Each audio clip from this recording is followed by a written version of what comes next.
صل على رسول الكريم أما بعد أعوذ بالله من الشيطان الرجيم بسم الله الرحمن الرحيم وقضى ربك ألا تعبدوا إلا إياه وبالوالدين إحسانا وقال رسول الله صلى الله عليه وسلم رضي ربي ورضي الولدي وسقط ربي وسقط ولدي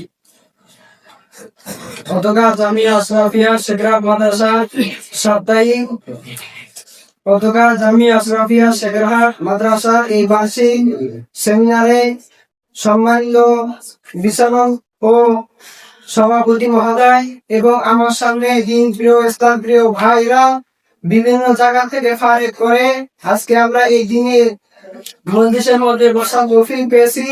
এই জন্য আমরা সকলে শুকরিয়া আদায় করি আলহামদুলিল্লাহ।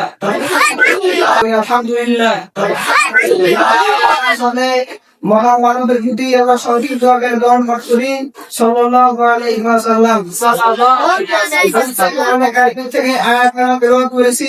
আল্লাহ তাআলা এই আয়াতের মধ্যে বলেন যে আল্লাহ তাআলার হুকুম ও ফাদা রব্বুকা আল্লাহ তাআলা আদেশ দিয়েছেন যে কারো ইবাদত করিও না ইল্লা ইয়াহু আল্লাহ তাআলা ব্যতীত, এবং তোমার পিতা মাতার ইহসান করো অর্থাৎ সেবা করো।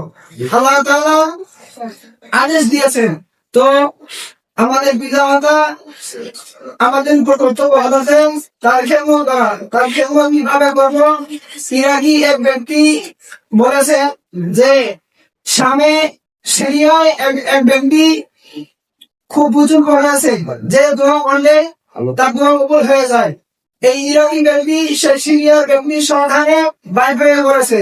অনেক দূরের রাস্তা, সফরে যানবাহন নেই, তবুও সে সেই বুজুর্গ ব্যক্তিকে দেখার জন্য রওনা দিয়েছে।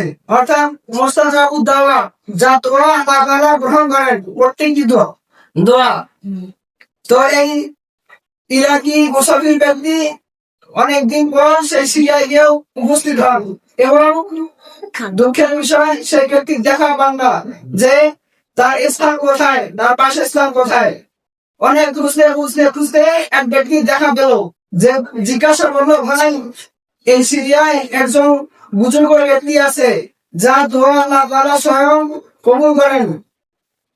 তো সেই ব্যক্তি বললো, ভাই আমি সেই ব্যক্তি যা দোয়া আল্লাহ তাআলা সঙ্গে সঙ্গে কবুল করেন। মুসাফির ব্যক্তি তো অবাক হয়ে গেল যে ভাই আপনি কি আমার সাথে মশকরা করতেছেন? এই কথা কেন বললো? সেই সিরিয়ার ব্যক্তি সে সময় দুটি শহরকে গোসল করাছিলেন সারা দিয়ে।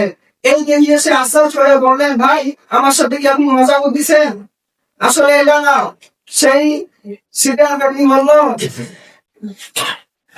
ব্যক্তি বললো যে এইটা মূলত শহর না, এই তো আমার পিতা মাতা কোন গুনার কারণে আল্লাহ তাআলা তাদেরকে এই গজবে পরিণত করে দিয়েছেন। দেখেন ভাই, এই সিরিয়ার ব্যক্তি বুজুর্গ মানুষ, তার বাপ মা সুর হওয়ার পরে তার খেদমত করাছে, সাবান দিয়ে গোসল করাচ্ছেন।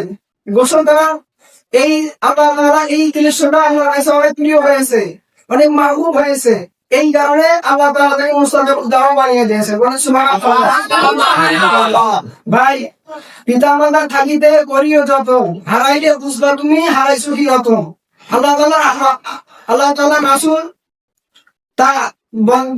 রাসূল বলেছেন যে রদিয়া রবি ও রদিয়া মালাদি।